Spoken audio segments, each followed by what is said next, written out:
like shit when I'm under the center. Game plan sick, talking under the weather. You know what we doing? I need that all expense paid inclusive. I'm the plug, so I'm plugged into it. About money like with Jewish white Christmas. I'm Scrooge, bitch. My mood is on cruise ship. If you ain't tuned in, you ain't vibing with my moon man. I move shit like Kerry. I'm the cold truth, Fletcher Reed, Jim Carrey. Everything movie, that mean the price varies. Need that designer cream shit and all Ben and Jerry's. Cream get the money like 36 chambers. Baskin Robbins shit, 31 flavors. Keep it moving, keep it moving. I can make things move. I can make things move. I can make things move. I can make things move. Everything on me. Yeah, tell him Bogart scot-free. Lottie-dottie, he like to potty. Fuck with blow shoot, throwing 5 Molly. Heard I carry weight, move packs like a dolly. And I stay fuming, clock me doing Godspeed. Business booming, back-to-back trips moving multiple units. Got mules, got universal soldiers, getting money for sure. Yeah, we ain't shrugging shoulders. You think I'm lucky getting over, made it far cause I'm sharp, fuck a 4-leaf clover. On my 89, minus the flat top. Getting packs off, smoking on the cash crop. Money talk, if you're broke then you can't talk. Play a never ending ball game, Sandlot. I can make things move. I can make things move. I can make things move. Getting money when I land there. Smoking all loud so I can't hear. And if your boys bring the noise, all y'all pussies getting scraped pap smear. Codeine got me leaning, pizza. Put your boy on point, pyramid of Giza. I'ma rock like this till I'm an old geezer. No pizza parlor, but we deliver pizzas. Ask Uncle Sam, I'm taxing. Look, ma, no hands, telepathic. I can make things move, I'm carefully calculated when I make these moves. I run shit, don't let me get loose. I'm all about my decks, trying not to get goosed. Keep it moving.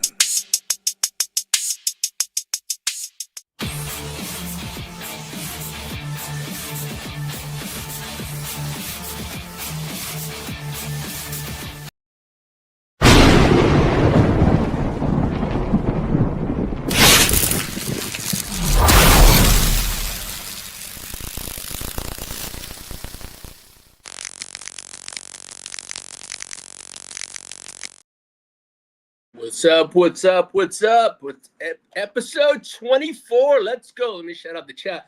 Emil King, what's up, fellas? Happy Friday the 13th. Let's go. Bolt up, everybody. JD, you want to hit that merch drop?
Right, head on over to neonpeacockmerch.com. I believe there's a sale going on till the 16th. It's 40% off everything and $13 tees, and I believe it's to 3/16, 10 a.m. Central Daylight Time, which would be, so that's when the sale ends. So, head on over to neonpeacockmerch.com. Check out shirts. Check out everything on over there. Got custom T-shirts, hoodies, hats, coffee mugs, drinkware, pillows, framed artwork. And as I said, if Peacock had designed it, you can't wear it, shrink it, have it on your wall. Man, that's some good stuff. As I said, welcome to episode 24. Now, it's going to be a good one. Well, welcome back to the Chargers Power Hour. I'm your host, Lee, and today we got a packed episode because the Los Angeles Chargers season is officially underway, and we're already seeing some major roster moves and could shape the team for the 2026 NFL season. Let's fucking go. I hope everyone's NFL teams had a great free agency. I know JD's happy with his. I know Peacock's happy with his. I know all the boys are all happy with their free agency, but hey, I'll get to the drift of that stuff. But today I'm gonna break down a lot of stuff. We got the return of the Mack attack. We got the new offensive additions for Justin Herbert. The evolving identity under Jim Harbaugh. The major shakeups around the AFC West. It's been a crazy week, trust me. The offensive line concerns, the uncertain future of Quentin Johnson, and how the Chargers draft outlook is changing and evolving. Well, free agency is heating up, and the Chargers front office is moving quickly. And the roster is beginning to take shape under year 2 under Jim Harbaugh, going into year 3. So let's go. Let's get to Jay, do you want to pull up the Mack attack? The Mack sack attack is back. And that's the big news. Khalil Mack returns for his 13th season. And it's the most of any team he's played for. He's now the 5th season with the Los Angeles Chargers. All right. The team re-signed the veteran pass rusher to 1 year, $18 million. I remember last show I said, man, we got to bring him back. Why didn't the Chargers go after A.J. Brown? All righty. King, let me tell you this. We were in the discussions. I think discussions were we just weren't ready to give up a first rounder and a second rounder for a 28-year-old receiver. I know people are like, oh, that's fine. But New England's backed off there too. So I don't know. Maybe we got a direction. Maybe we got something going on. I do not know, man. There was a couple teams. Hey, shout out Derek. What's up? Salute, brother. And shout out to everyone in the chat. But yeah, we signed Mack for $18 million in 1 year. So, there was rumors he could have gone to Derek's Cowboys if he hit free agency. But you know what? The Mack attack is back. I mean, this move happened right before free agency window opened, which was nice, which tells you something important. The Chargers did not want Khalil Mack reaching the open market because he would have had a market. It was the Cowboys. There were several teams that were hoping. I know he could have returned back to Vegas or he could have gone back to Chicago. There was rumors, but he didn't. So thank God. The Chargers did not want Mack hitting the open market. Multiple teams around the league were expected to pursue him. I knew that there was quite a few.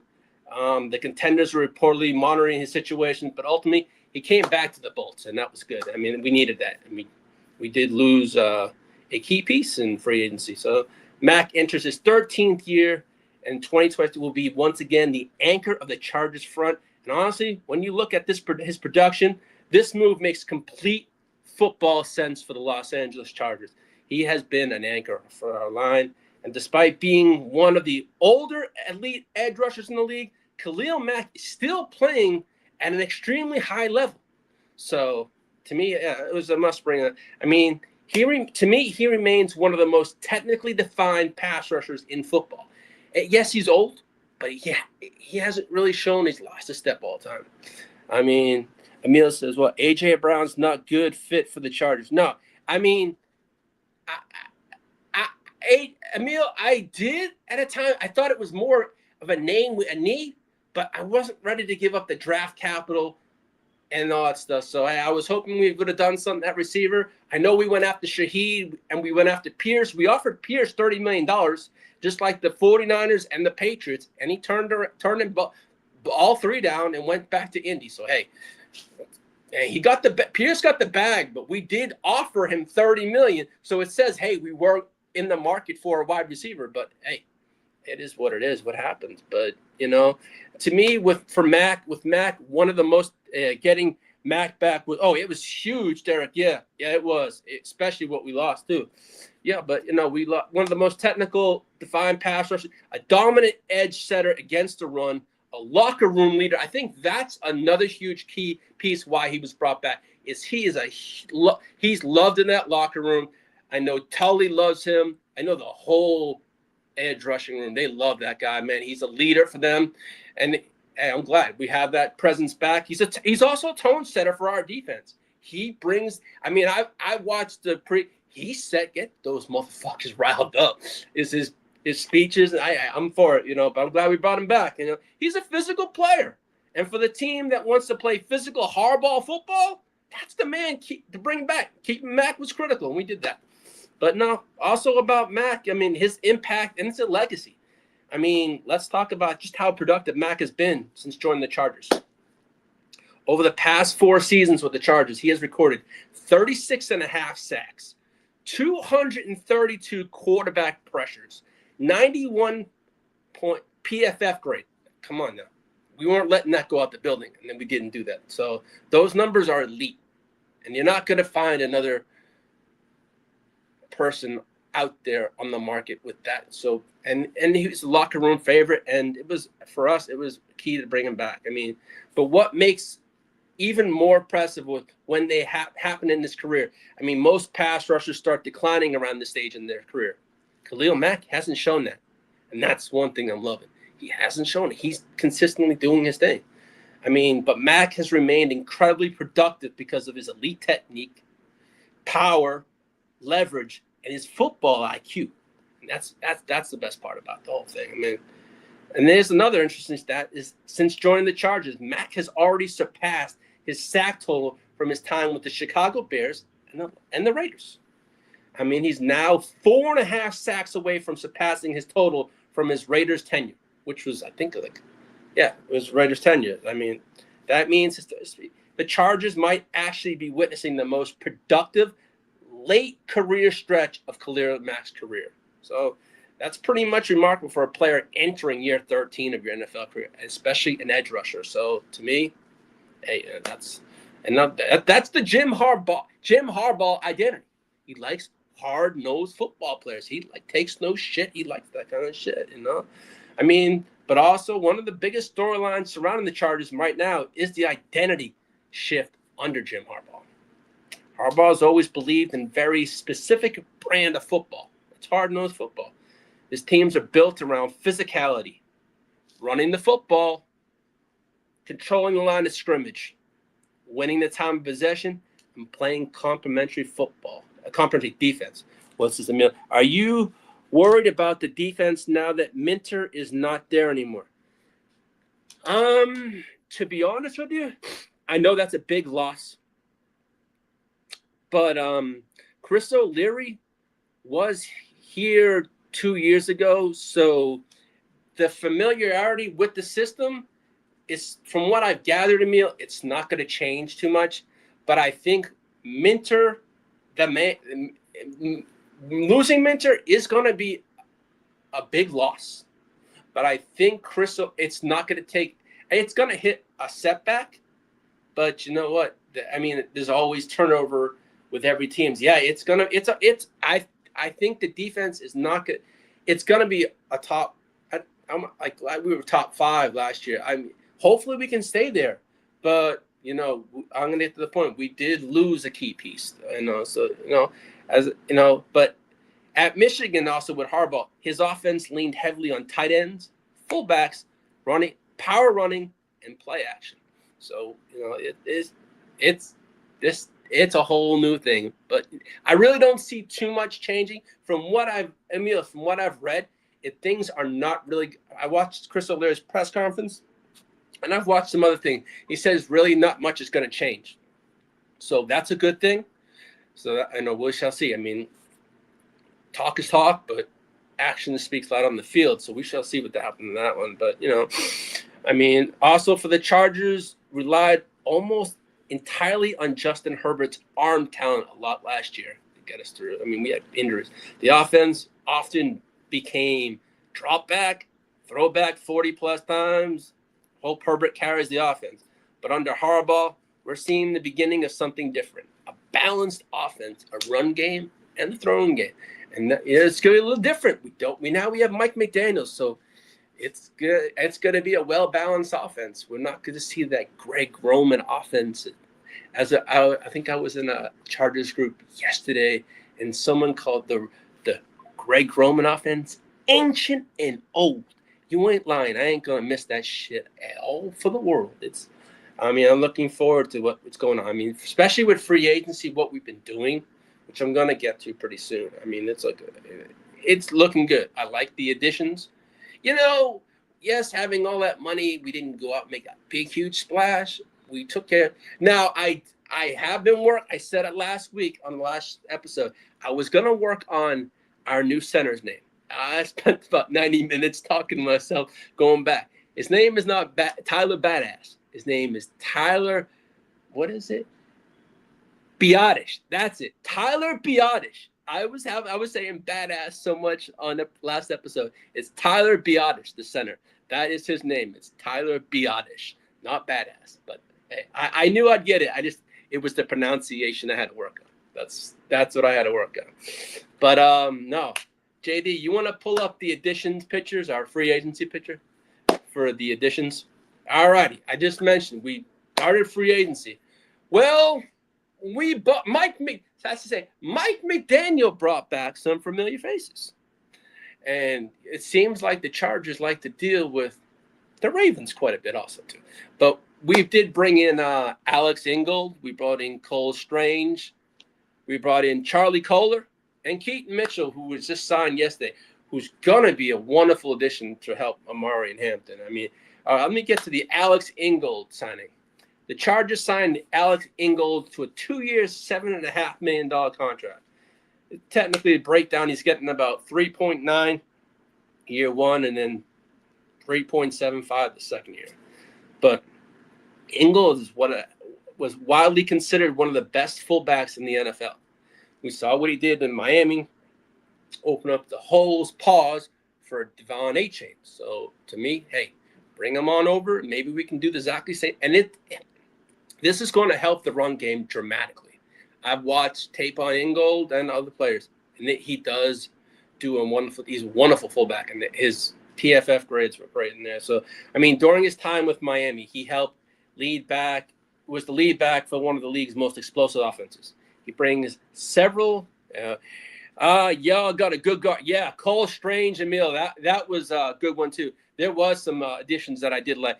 I think they were more of a scheme-heavy pause for the McDaniel offense. So, Derek, I'm getting better. These pause things, I don't like saying it, but, I got to do it. Well, badass. Derek Badass was better, but you know what? I was a Chargers fan, was watching it, sent me a message, goes, man, you botched that name. I said, man, I'm not good at pronunciation names like that. And then I was up for like 90 minutes yesterday, and I'm like, before I start today's episode, I got to remember say Tyler Biotish. I'm like, fuck, I finally can say it. It took me 3 times. But no, it's Tyler Biotish. Yeah, so that's a good one. You think the Chargers are going to get Anthony Richardson? Oh, hell no. Oh, I don't need an error code on my team. King, should you want him over with the Rams? It's like saying Control Alt Delete. I ain't going to bring over that. I know to me, he's a developmentally QB. I don't know. I was hoping for a quarterback. I ain't gonna lie. I was talking to Ty Mayman. Why don't we bring over Tua? But we knew that wasn't gonna happen. But that would have been funny. But no. I mean, I haven't really thought about that. I think they may stick with Trey Lance, but do I think that's a great idea? Not really. Because if I'm thinking about Trey Lance, I don't want to think about that. That means Justin Herbert's hurt. I'm not going there. So, But no, as for Ingold, I was very impressed. Hey, King, come on. Would you want to throw the error code on the Rams? Come on. That's like saying, hey, Matthew, old man Stafford, you're going to get hurt. I'm going to throw in error code. You think he could throw the goddamn ball to Puka Nacua? That man would probably even hit his fucking toes. I couldn't trust the error code. No soup for you. No, not on my team. I'd rather play in place of that kind of shit, man. I'm all set there. But no, Alex Ingold, it was a great signing, and now he brings several key skills. Elite lead blocking. Strong pass protection is what I saw, especially on YouTube videos and stuff like that as well. He's reliable hands, and a check down option was great. Special team value was a +2. Fullbacks may not be dominant in the stat sheet, but in the Harbaugh offense, it's critical pieces to that. I mean, this move signaled the Chargers want to run the ball more consistently, and that's another reason we got another pickup, and that was the Charlie Kolar pickup. Now, this one threw me for a mile away because I was like, who the hell is Charlie Kolar? And I'm like, they say he's one of the best blocking tight ends out there. And I'm like, I'm looking into this. I'm like, who is Charlie Kolar? I'm talking to one of my friends who's a Ravens fan. I'm like, Charlie Kolar? And he's a good one. Okay. But, I mean, if I was going to go tight end, I was like, hoping, hey, maybe to go to Njoku or we get a Dallas Goedert. Dallas Goedert's still out there, but, we shall see what happens. We still got $60-some-odd million to spend. But I know I'm hoping today for Wyatt Teller. That's what I would like today. But Charlie Kolar, the Chargers signed the tight end for 3 years, $24.3 million. Kolar brings size. He's 6'6", physical blocking ability, reliable hands, and a red zone upside. So, yeah, they're going to pair him up with Amari and Hampton. I mentioned Hampton last week. Hey, I'm not giving up on Hampton. That's one thing I'm not. Sorry, Gadsden, my bad. I should know that. Gadsden, I'm not giving up on Gadsden. I think this is going to be – Kolar has the potential to be the tight end too. I mean, he's not going to be it'll be Gadsden and Kolar. So, but I wouldn't be shocked if we do add another tight end to the room. But he says he brings reliable hands, a red zone upside. I mean, that's great, But at Iowa State, he was known as a big target in the middle of the field. And in the NFL, he's developed a solid two-way tight end. Expect the Chargers offense to utilize 2 tight end sets, heavy play action, and red zone mismatches. Man, our red zone offense last year was straight rabosh. That's one thing we had to improve on was the red zone. And hopefully with these additions, our red zone offense is a lot better this year. I mean, Kolar could become an important safety valve for Justin Herbert. Now, for fantasy purpose, I hope not. But I'm hoping it's Gadsden. But we're going to run a lot of 2 tight end sets, and we know that's what Mike McDaniel likes to run himself. So we know it's going to be, if you got Gadsden in fantasy, go out and get Kolar also, I would say. I mean, I haven't done that just yet, but that's something I may have to do. But hey, if someone's listening on my any of the rosters or any of the teams, the leagues I'm in, yes, I did say that I'm probably going to be getting Kolar sooner or later, but I don't even know. I haven't thought about it. It's just something for those in fantasy, I would say that. But no, the big thing was yesterday. Oh, yes. The Chargers signed in the explosive running back Keaton Mitchell from the Baltimore Ravens. That speedy receiver is going to be joining Amari and Bump Hampton. So the Los Angeles Chargers have added another.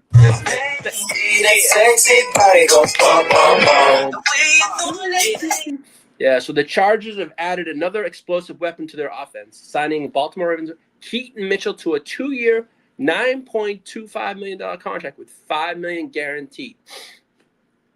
Mitchell was one of the most electric, undrafted rookies in the NFL when he entered the league, quickly making his name for himself with elite burst and big play ability. This is going to be good. I mean, to help Hampton out. It's going to be the Hampton show, but I think he's just going to relieve as the RB. But we also have Vidal, so we have 3 capable running backs now. For fantasy purposes, it shook me up, but you know what? I have to, as I was telling Ty Mayberry this morning and yesterday, you got it I have to take my Chargers homer off and think about my fantasy teams, not just my team. I mean, a lot of my teams have a lot of Chargers players. I'm known for being a Chargers homer, but you know what? This year's going to be a little different. I'm going to shake things up. So, yeah, but now why this signing matters, I mean, the Chargers are clearly adding speed and versatility into the backfield. Mitchell is known for the elite acceleration and ability to turn small creases into huge gains. Let's go. when healthy. Yes, he has had injury histories in the past. That's another thing to him. When healthy, he has shown the ability to be a change of pace back, big play threat, a weapon in the passing game. And I think that's another reason why Jim Harbaugh liked him. He's a great passing back. And pairing that speed with a quarterback like Justin Herbert could create some serious problems for defenses. They just don't have to worry about Hampton. They now have to worry about Mitchell. I mean, our offense in this, we got a lot better, I feel, with the addition of Mitchell. Now, Mitchell stats, you can talk about. I mean, 2023 season, 47 carries, 396 yards, 8.4 yards per carry, one of the best marks in the NFL at year. And he had 2 rushing touchdowns. Now, the receiving production, he had 9 receptions for 93 receiving yards, but his big playability, multiple runs of 30-plus yards, one of the fastest ball carriers in the league. I think last year he was second fastest in the league on 30-plus yard plays. And his elite burst through the line of scrimmage is huge. And his 8.4 yards per carry shows how dangerous he can be. I've seen when he gets through creases, pause, he lets it go. I mean, this is going to be fun. I mean, the Chargers adding pure speed to their backfield, how Mitchell fits the modern-day explosive offense and the Harbaugh offense, whether he becomes a home run threat in the rotation with Hampton, it's going to be – Hampton's got big playability. So having 2 of those power backs, it's going to be nice, I think. But his potential role on screens, outside runs, passing downs. I was watching some film this morning. I was impressed. And I have my best friend who's a Ravens fan, said, hey, man, you guys got to steal, man. But hey, I said, hey, I'll take it. He's on my team now, not your Ravens. And if he stays healthy, Mitchell has the talent to become one of the most exciting change of pass space backs in the league. I mean, massive. And I mean, for us, so far with free agency, we had a massive upgrade at center. A top 3 blocking tight end in the league, a top 3 blocking fullback in the league, and a 24-year-old speedster with a career 6.3 yards per carry. So to me, we haven't gone out with it, made a big splash. But you know what? If you notice with the Chargers and Ortiz and Harbaugh, we don't usually go out and make big splashes. We get these. I said to a friend of mine, like, when for free agency, I said, for us, it was like we were shopping at a thrift store, not Neiman Marcus, because everyone was going out and buying the big goods, the expensive toys, for their team. We weren't out bargain based, but we just knew what we needed, But obviously, we did, get players we need. But obviously, we're going to get to that in a second. We lost players that I would like to have. I mean, now obviously the offensive line protecting Justin Herbert must always be the priority, and that was my whole intention. Maybe about 2-3 episodes ago was protect Justin Herbert, and that's what it had to be about. I mean, I like this with Tyler Biadasz. That was a great addition, and then also we had a Cole Strange, and that was. What's up, Bakes? Hey, shout out to my friend Bakes. Shout out to you what your Raiders have done, homie. Yo, man, y'all look good. I ain't going to lie. What you've done on paper is fantastic. But we're going to see what happens on the field. And you got Max Crosby also, man. So, hey, congratulations on your free agency on paper. And we're going to find out during the season what the freak happens. But, man, y'all look night and day on fucking paper. And I ain't going to lie. And I was talking to Ty Mabry. He goes, man, what they've done in free agency is scary. But I said to him on the phone a little earlier, what they've done in it looks scary, but let's see what it does on the field. But, man, I'm going to get to that soon. The Raiders have improved. I mean, everyone has improved. But the Raiders, out of all the teams, I think have been the most improved team. But their most improved part is going to be adding during the draft. And we shall see what Mendoza does. And if he's if all the hype is what the hype is about. No, man, I salute to y'all, Bakes. Y'all did a fantastic job. For Christ's sake, you had $135 million. So if you didn't go out and buy the groceries, as Bill Parcells said, clip that. Man, I don't know what's wrong, but that's Brady's side there, man. You bought the groceries. You got the money. go out and spend it. But hey, I'm happy for you. I mean, you guys did look like trash last year, but now that trash doesn't look like a trashy team now. I mean, you added Nakobe Dean, Kyler Lindenbaum, highest paid center over. Was it? It was Creed Humphreys was the highest paid. Now Lindenbaum's more like I think $9 million more. So you reset the mark. Y'all did a fucking fantastic job, man. I mean, kudos. I mean, you had the money, so yeah, go out and spend it. But now we got to see what it's like. And hey, congrats to the Raiders. That's all I'm going to say. I'm going to say no more bakes, and the outlook looks a lot better for y'all. But no, the Cole Strange signing, hey, 2-year, $13 million. His most recent season number, he had a 57 run blocking grade, a 42 pass blocking grade. Those numbers aren't amazing. They didn't impress me, but just 1 year early, Strange posted a 79 pass blocking grade. So the Chargers believe that the talent is there. They're just hoping for a bounce back season. Now I'm gonna get to the sad news. JD, you want to pull up the departure picture? All righty. I know I was pulling to. Yeah, this was a rough one. Let me get to who was first. All right, Zion Johnson. He went to the Cleveland Browns. And, let me start off. I'll go out. Zion Johnson, who left the Chargers, who we didn't pick. We didn't feel he was a need. And I guess he went over to Cleveland.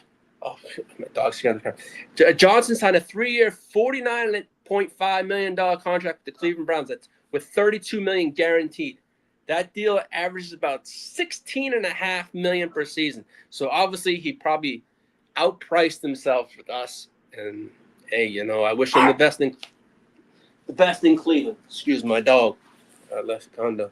Let's see. The deal averages and that, making him one of the highest paid interior offensive linemen from a free agent class. I mean, for Cleveland, this is a major investment in protecting their quarterback. Now, we don't know who Cleveland's quarterback, if it's going to be Shador, if it's going to be Deshaun Massage Watson, or who the hell knows, or are they going to bring someone in? But we do not know. But, I mean, when I saw the news, I was like, wow, he got that much money. I didn't think he'd get 16.5 a year. I mean, Zion was productive, but I don't know if he was 16. So the Chargers felt best. It was time to move on. I mean, Johnson's time with the Chargers, he was selected 17th out of Boston College. So that was not bad. Quickly became a key piece of the Chargers' offensive line. During his time in LA, he started 65. He only missed one career game with the Chargers. Played primarily left guard for us, and he showed versatility on the interior line because he became known for his durability and adaptability to anchor the run game. And Johnson was one of the most reliable players on the Chargers' offensive line during this tenure with the Chargers, really missing snaps and providing stability up front. I mean, why the Chargers, I felt, let him walk? The Chargers ultimately decided not to match Cleveland's contract offer, which likely came down to roster priorities and salary cap strategy. It's not like we didn't have the money to sign him. So that, to me, was like, what was he doing here? I mean, but with the Browns offering him nearly $50 million over 3 years, the Chargers front office chose to go in a different direction as they continued to reshape the offensive line for Justin Herbert. I mean, the team has already started that process by bringing in center Tyler Biadasz. And they could look to the NFL draft to draft additional free agent signings and to replace Johnson at guard. Now, as I said a little early in the show, who I was hoping for now that Zion's gone to Cleveland is I like Wyatt Teller, who was over in Cleveland. Now, he was a post-June 1st designation. He is available as of today. Now, I haven't checked to see if he's signed yet, but that's who I would like to sign over at guard to take Zion's spot is Wyatt Teller. That's who I love. But we have the money, but, there are teams of need that also need guard. I know the 49ers need guard, but And it's going to come down to who offers the money or where does he want to go to play, you know? I mean, I saw someone on one of my Facebook posts saying, hey, the Texans will take him, but the Texans don't have as much money. So I know they had other needs, so who knows what goes on. But no, when they offer him close to $50 million for nearly 3 seasons, I was like, yikes. But the team is, you know, what this means for losing Zion leaves a significant hole in the interior offensive line. One of the weakest spots, right, of our team was the offensive line and was protecting Justin Herbert. So, man, it was a loss, and now hopefully we can fill that hole. Pause. Chargers now have a major question to answer this offseason, and that's filling this hole. Pause. Who will step in to protect Justin Herbert on the inside of the offensive line? That's a good question. But we're going to do this in the draft or in free agency today or during this week or when this cut's made from teams and releases, stuff like that. Whether it's a rookie from the draft or another free agent signing or a player already on a roster, replacing a durable multi-year starter like that, Zion Johnson, will be one of the key storylines to watch for the Chargers, continuing to build their roster for the 2026 season. So, yeah, hey, good luck to Zion in Cleveland. And to my friend Matt Perk, hey, congrats to your Cleveland Browns, because I remember Matt texted me the day. He goes, hey, is he any good? I said, hey, he's a good, serviceable player. He's very durable, and he hardly misses games, so that's a good thing. So, yeah, I mean, shout out to my friend Matt. But, JD, you want to pull up that Tyler Biadasz picture?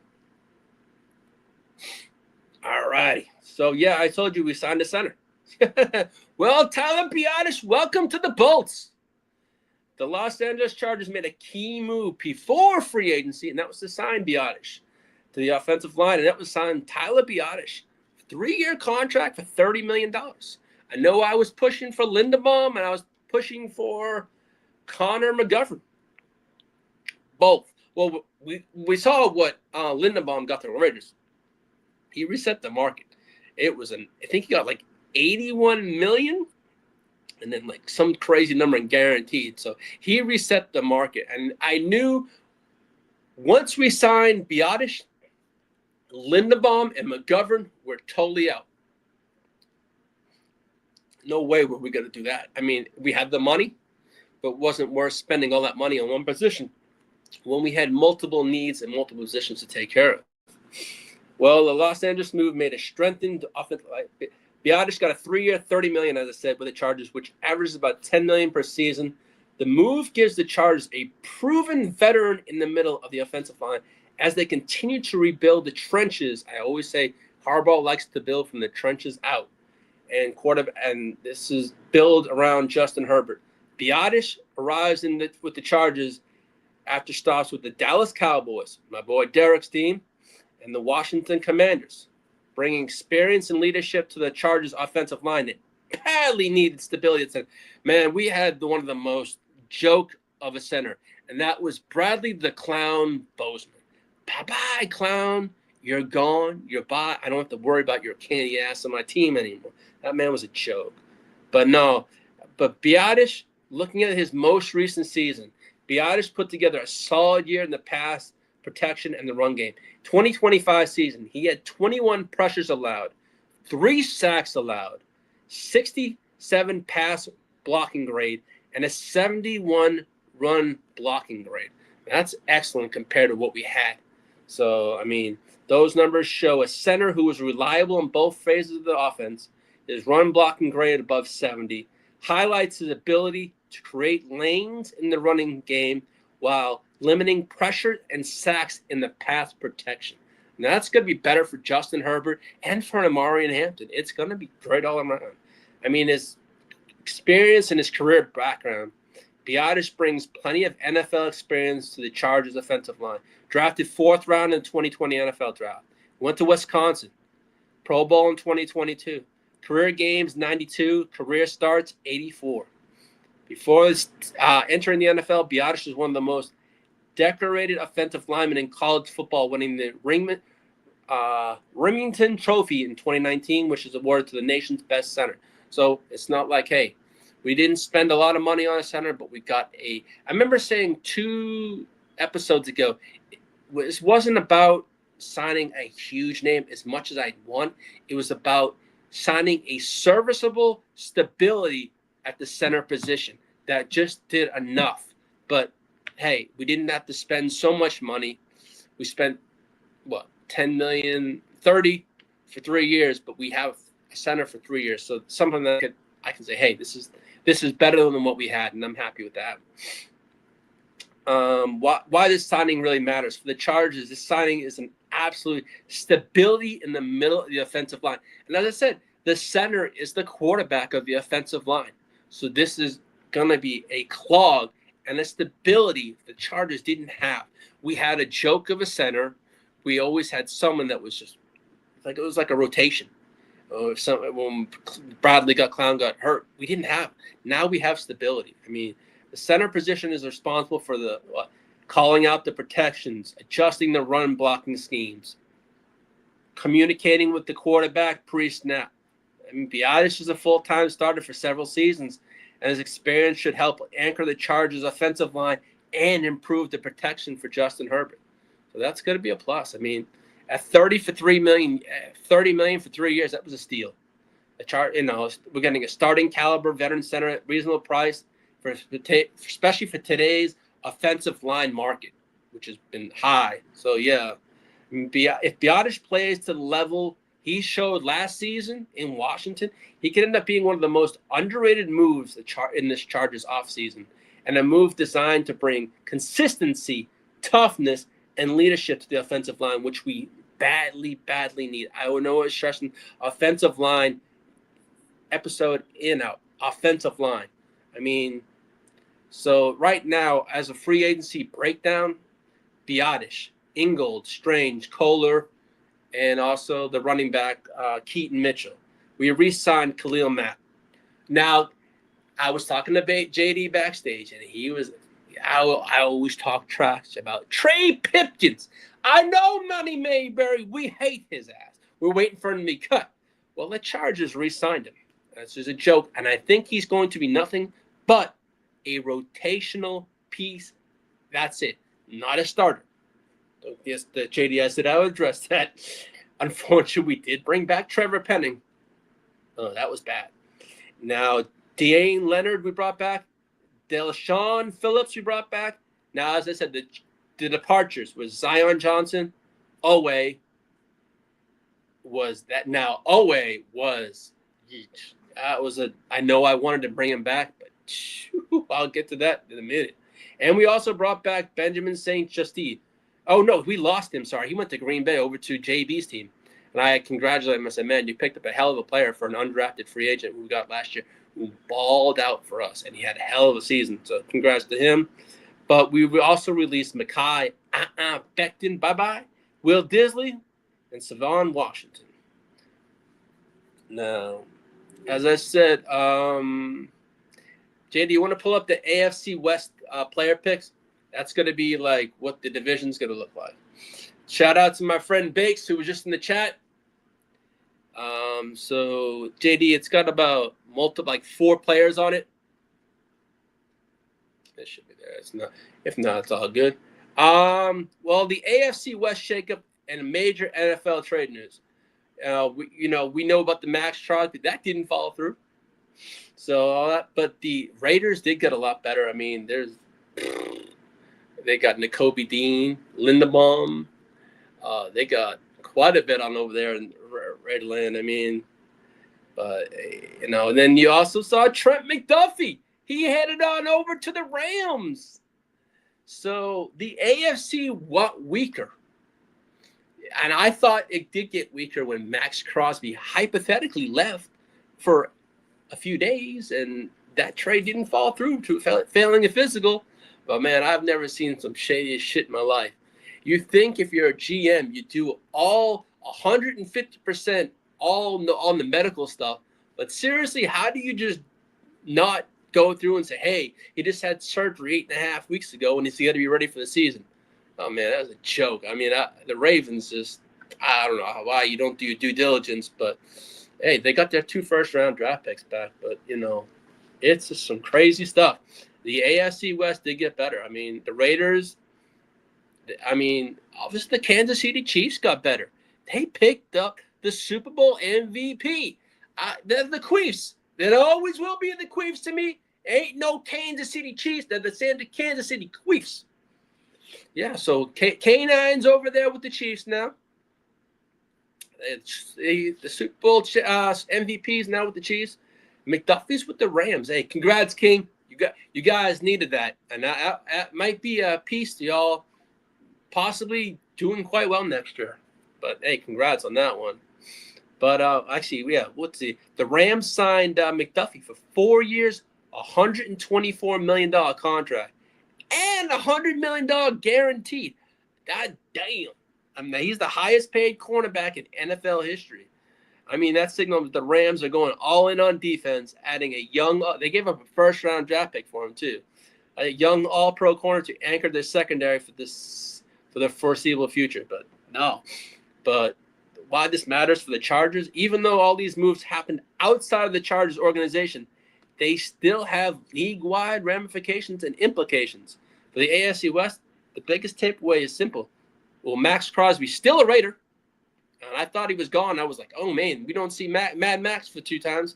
But the Raiders did get better. I mean, their offensive line last year was straight trash. Now they just rebuilt their whole offensive line.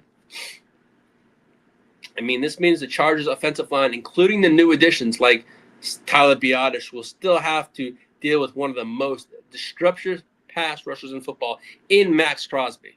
And along with all the additions in the Kobe Dean and the other ones that they picked up. I mean, and the Rams, hey, good for them. They got Trent McDuffie. That's one less thing the Chiefs have. Yeah, that Trent McDuffie was a good player.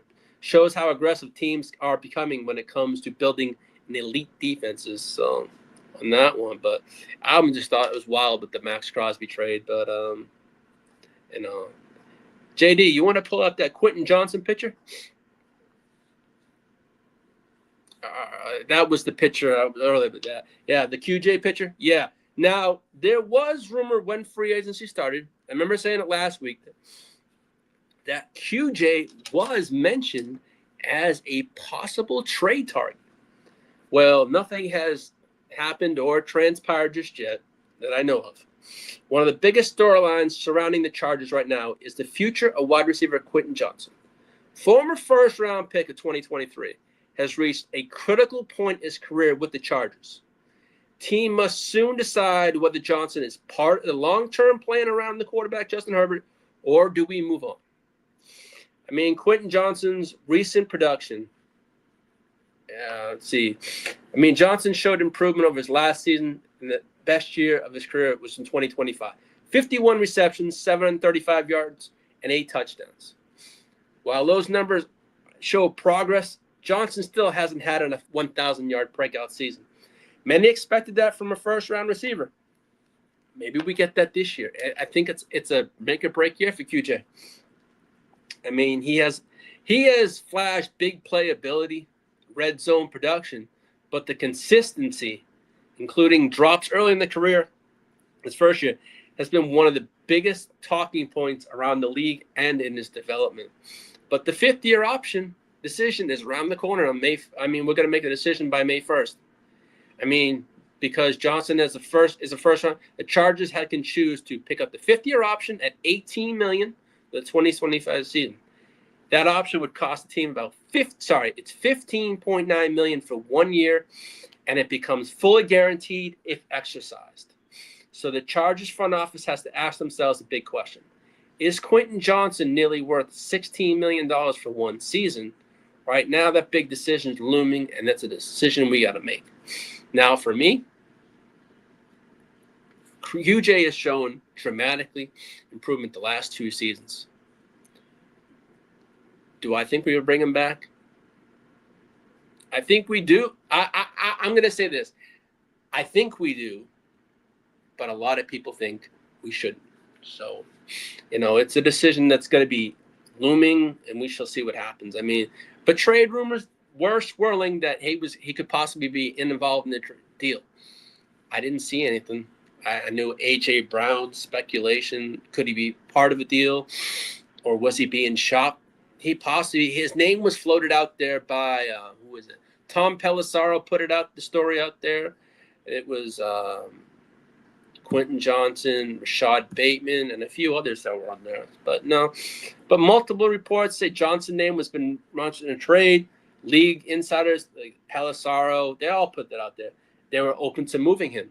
So that was like, oh, wow, that he could be on the move. So, but nothing has transpired. I mean, some rumored scenarios included being included in a bigger receiver trade package, possibly being moved for a third-round pick, draft pick. And I thought if we'd probably get a third, but a fourth, but I would love a third. I mean, he was a first-round pick. He has showed. I mean, to me, if he went to a team, a wide receiver need team, let's say, hypothetically, well, Patriots don't need. I mentioned the Patriots or the Raiders, but they filled those needs. I mean, the Patriots picked up what's his name from Green Bay? Oh God, Romeo Dubs and all that kind of stuff. But the Raiders got players also. They picked up Rashid Shaheed, I believe. Right? Yeah. No. They Raiders picked. They did take care of wide receiver and stuff like that. But no, I mean QJ. I mean, do I see him being moved? Could be. Who knows? I really don't know. I'm not in the minds of a GM, but man, I'd like to see him stick around and see what he can do in the Mike McDaniel offense. It would be really nice. I mean, I really haven't seen. I mean, I know the Chargers and the Chiefs were mentioned for Tyreek Hill.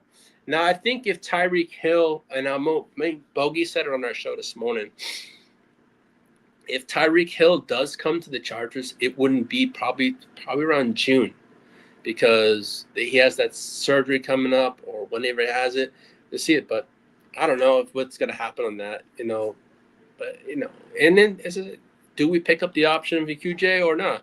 I mean, decline the option and keep him. They could decline the option and let him play out the final year of his rookie contract. That would make him a free agent after the season, which would turn 2026 be a prove-it year for QJ. So we shall see.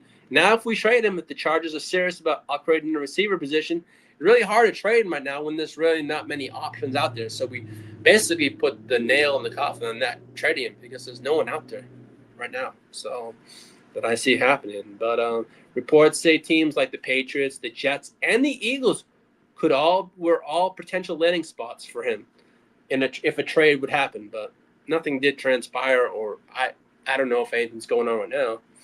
But right now, QJ is one of the most fascinating storylines for the Chargers and this offseason right now. He's talented. He's still young, but the Chargers front office has to decide if he's truly part of the long-term vision. Remember, he wasn't drafted in the Harbaugh regime. He was drafted under Coupon Tom Telesco. So, he could be that could be the writing on the wall. Hey, man, you're not part of this regime. You don't fit the system. You don't fit the scheme. So that's why I think if they did, they could move on from him for those reasons. I mean, with the fifth-year option decision coming soon in the trade rumors, he's been a core piece of the Chargers offense. It's a prove-it year in 2026, and we know what these players have prove-it years. They go out in there and they ball. They ball. And I hope Quentin Johnson does ball for us. It's a prove-it year. Ball out, man. Ball out for this team. I love it. And if this is your last year with the Chargers, thank you for all you did. But just go out and ball. Show what you can do. Prove to other teams, hey, I can be that first-round talent what I was drafted at. But we shall see what happens. I mean, it's going to be an interesting one to see. All right, JD, you want to pull up those that comp picks?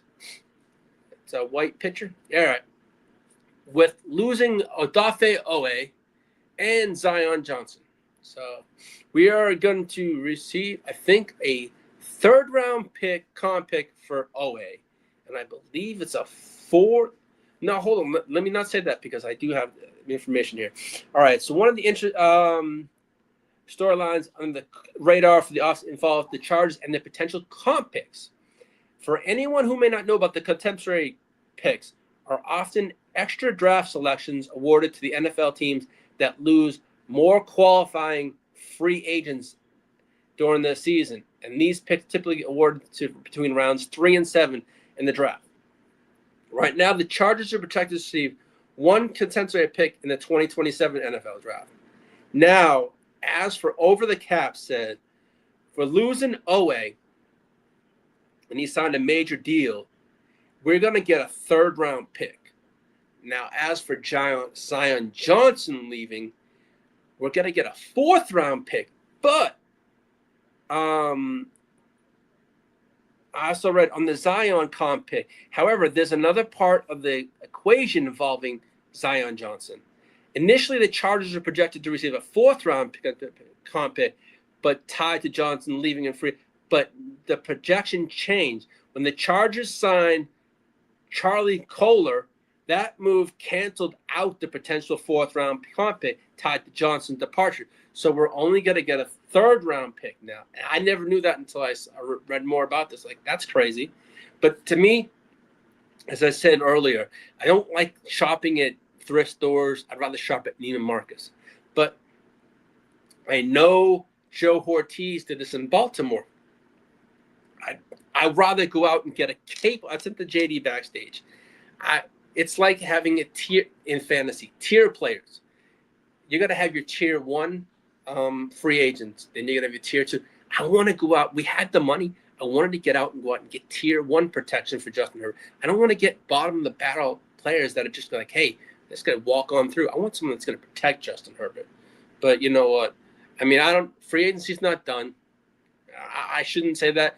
I don't know what Joe Ortiz has in mind. As I said, I want Wyatt Teller at guard. I haven't checked my phone. I'm more focused on the show and producing the show for you today. But you know, these comp picks can change, and you can get a great player with these comp picks. I'm not saying I've seen players in draft pick with these comp picks, and look, they turned out to being studs. I mean, it's also important the Chargers fans to understand that the comp picks are fluid throughout the offseason. So they can still change depending on the several factors. Additional free agency signings, contract values of players who leave or sign, players' time and performance during the season, because the NFL formula consists of salary, snap counts, and postseason honors. The final comp picks usually aren't officially announced until the following offseason. So, all these numbers I've read about now, it can change. So we shall see. Right now the Chargers are projected to receive 1 third-round comp pick in 2022. So I said that earlier. So yeah, but JD, you want to pull up that schedule, because I know I have a couple of boys here in the thread here in the chat that we will face their teams. Well, I know. Let's see. Well, the 2026 schedule is up, and the Chargers have a doozy of a schedule. You got the initial headaches, the Denver Donkeys asses Broncos. You got the Kansas City Queens. We got the Las Vegas Ray Turds, and we got Peacocks Texans.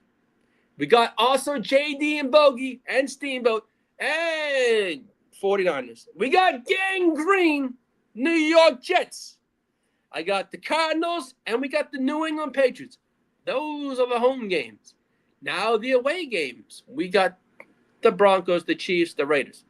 We got Buffalo, the Rams, that's right, King D, Miami Dolphins, the Super Bowl champion Seattle Seahawks, the Baltimore hopeless Ravens, and the Tampa Bay Bucks. And that rounds up our 2026 schedule. So it's going to be a fun one.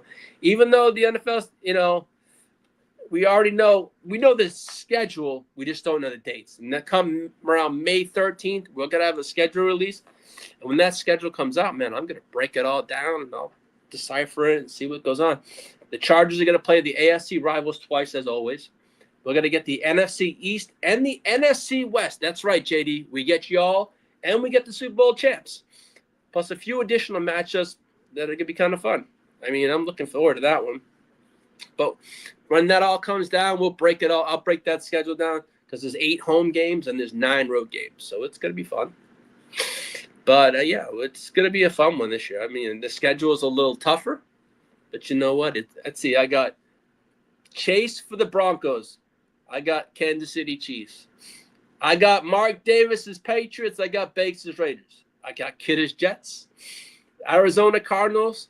I got JD and Bogey and Steamboat and Candlestick, all the 49er fans. And I got Peacock Houston Texans. So there's not a team on this schedule. I'm going to try this year, coming season, to bring on someone from Every single fan base.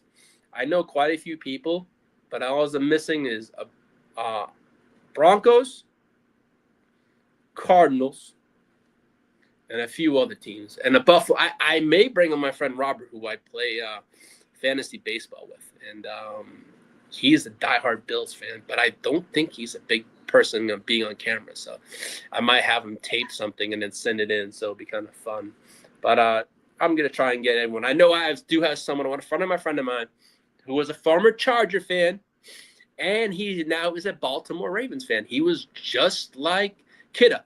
When the Chargers left San Diego, he left the fan base. So he's now a Ravens fan. So I actually sent him a message of the day, and I said, Cali Factor, hey, what do you think? Would you like to come on my podcast next year when we play the Ravens?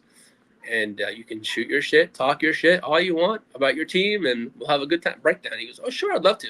I said, it's like 5 or 10 minutes, but he said, yeah, I'd love to come on. So I'm looking forward to it. We go back and forth on Facebook and social media all the time about he puts up stuff for my Chargers, and he puts up stuff for his Ravens, and I just give him all these emojis and eye marks on it. It's kind of fun. But yeah, I love the camaraderie I have with some of my friends on social media about their teams. But I'm passionate about the Chargers, so it is what it is. But no, I'm looking forward, man. I mean, the schedule is what stands out. It's a tough AFC competition. You got the Chargers will face the powerhouse AFC teams like the Bills, Dolphins, Ravens, Jets, and the Texans. AFC rivalry matchups, man. The Chargers take on the NFC West, get the Super Bowl champs, and I get my 1994 Super Bowl rematch. And JD, Bogey, they all know that shit means to me. So I'm just smack talking my ass. I got to watch what I say to JD that week and to Bogey, because loose slips sink ships. You can clip that one, because I know that's going to be a fun week for me with my good brothers. And then we also get the Rams and the Cardinals. And hey, King, that's going to be fun. King, you're welcome to come on Rams week, man. If you want to come on, you can break down the Rams Chargers week, man. It'll be kind of fun. I'd love to have you on. You're always watching from the car, but man, you want to, you can watch with me live, and I can have you live on my show. It'd be good to have fun. But these division battles remain the key. As always, the road to the playoffs runs through the AFC West, but the Chargers will play the Chiefs, Broncos, and Raiders twice, as always. But you know what? Fuck the Queefs, fuck the Donkeys after, and fuck those right turns. I'm always going to hate on all three.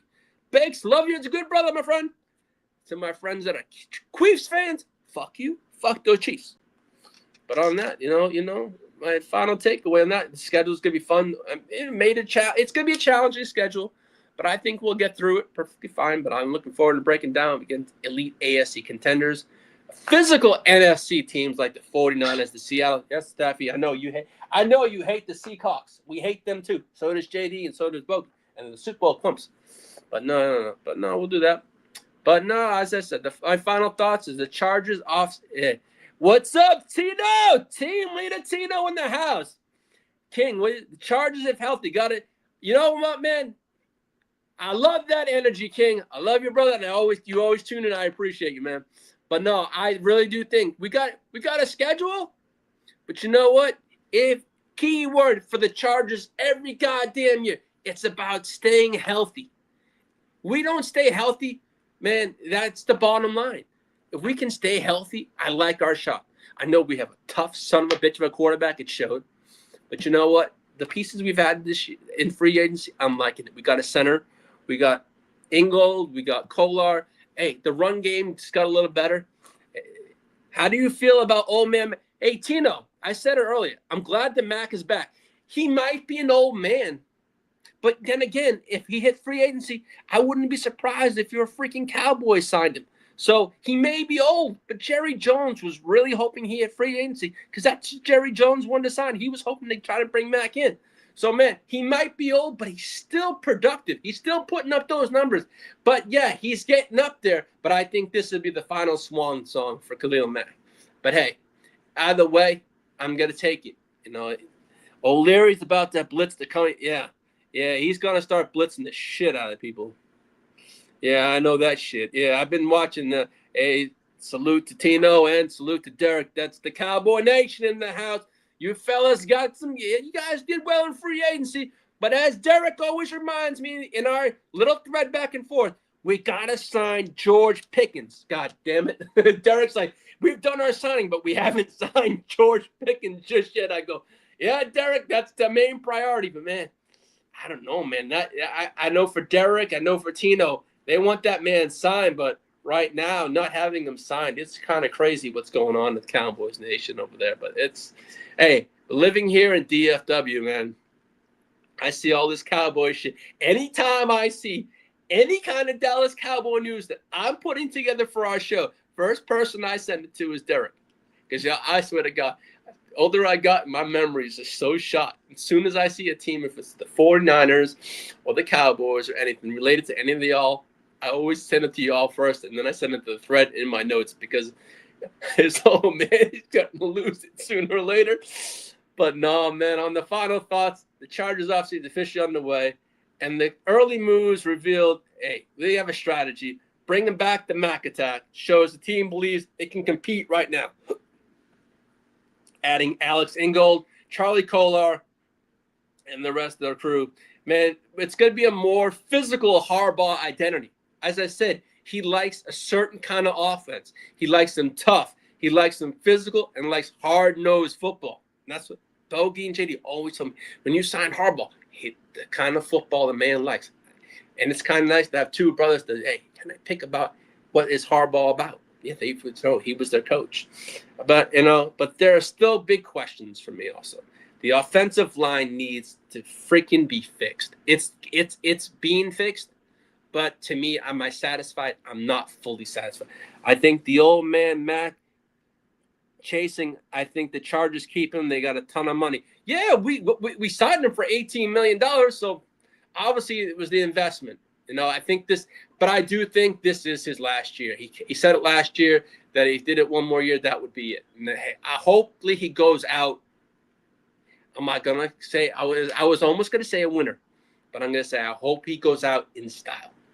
I mean, he got on a great season. He puts up great numbers. Khalil Mack's had a great career. I mean, but the one thing is clear: the Chargers are not standing still. Their roster's still evolving, evaluating. They're trying to make additions.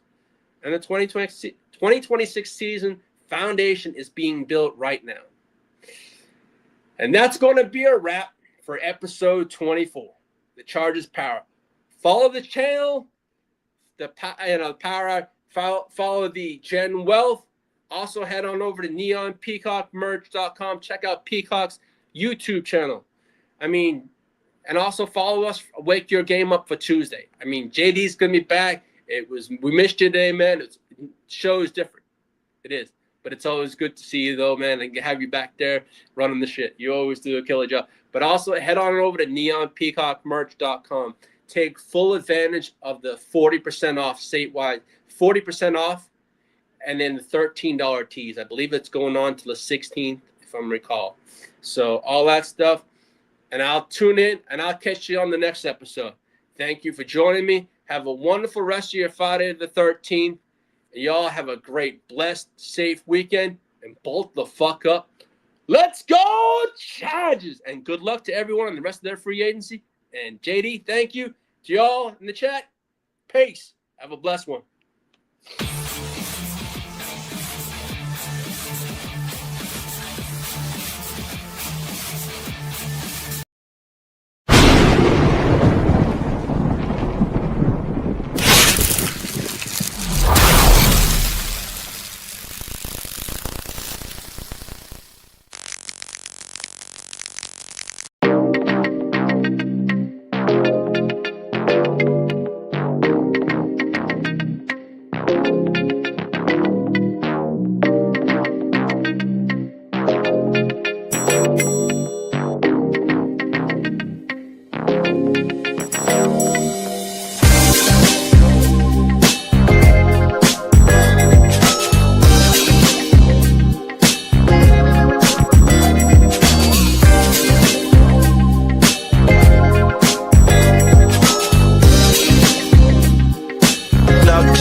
talk shit when I'm under the center. Game plan sick, talking under the weather. You know what we doing? I need that all expense paid inclusive. I'm the plug, so I'm plugged into it. About money like with Jewish white Christmas. I'm Scrooge, bitch. My mood is on cruise ship. If you ain't tuned in, you ain't vibing with my moon man. I move shit like Kerry. I'm the cold truth, Fletcher Reed, Jim Carrey. Everything movie, that mean the price varies. Need that designer cream shit and all Ben and Jerry's. Cream get the money like 36 chambers. Baskin Robbins shit, 31 flavors. Keep it moving. I can make things move. I can make things move. I can make things move. I can make things move. Everything on me. Yeah, tell him Bogart scot-free. Lottie-dottie, he like to potty. Fuck with blow shoot, trolling pop molly.